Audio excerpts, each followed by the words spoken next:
Every U.S. metro presents a different economic face to the world. Now, our research digs deep to unveil the export and innovation profile of each of the top 100 metros. Here you see our supersized export performers, LA and New York, which both exported nearly $80 billion in 2010. Chicago and Houston, top $48 billion that year.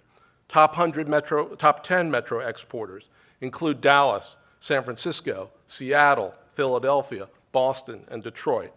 All exceeded $26 billion in exports. Taken together, these 10 metros account for almost 30% of U.S. exports. This is not just about the large, diversified economies. These 10 metropolitan areas saw the fastest manufacturing-driven export growth, all having more than 88% of their 2009-2010 export expansion coming from goods production. And a completely different set of metros, mostly in the Northeast, are implicated by the rise in education exports that the President talked about. Boston leads with education, providing nearly 5% of their total exports. The export economy, unlike the consumption economy, is highly differentiated. A Walmart outside LA is the same as a Walmart outside Vegas. Same design, same footprint, same goods. A housing subdivision outside of Denver, frankly, is the same as one outside Detroit. But what makes this metropolis special is different from what drives Las Vegas or Denver or Detroit. Let's take a quick trip to explore and experience what makes you a truly global metropolis. You are the largest metro exporter in our country, and your export intensity is above the top 100 metro average, which is remarkable for a place this size.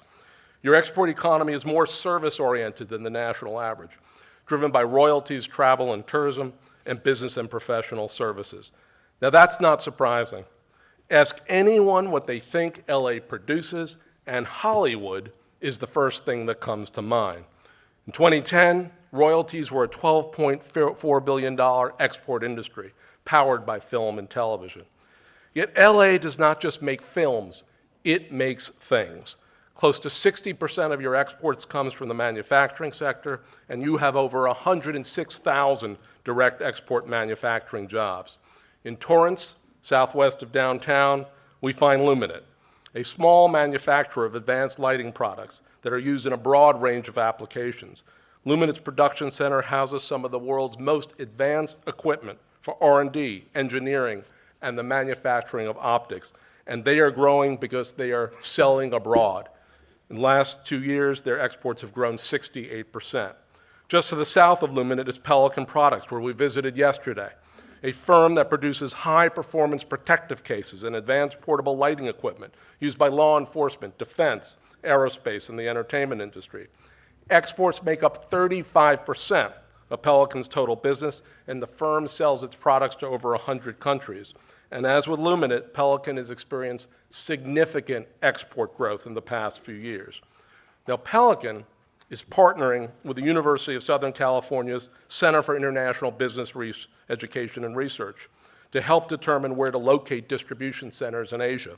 And additionally, the business schools at USC and UCLA have collaborated with your Chamber of Commerce to create the Export Champions Program, which will provide small firms the opportunity to partner with MBA students to develop growth-oriented export business plans.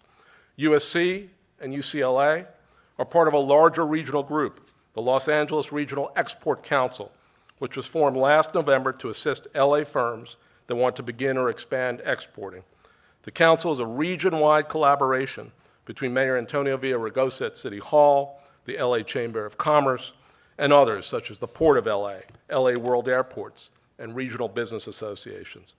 And the ports of LA and Long Beach, as Peter was saying, play particularly critical roles in the movement of goods produced in LA to markets throughout the world, especially to Asia.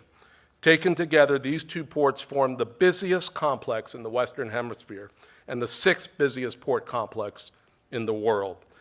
The LA story reveals why cities and metros power the American economy. Hyperlinked networks of private firms, universities, and public and nonprofit institutions that fertilize ideas extend innovation, train workers, enhance competitiveness, and collaborate to compete for economic growth for the entire region.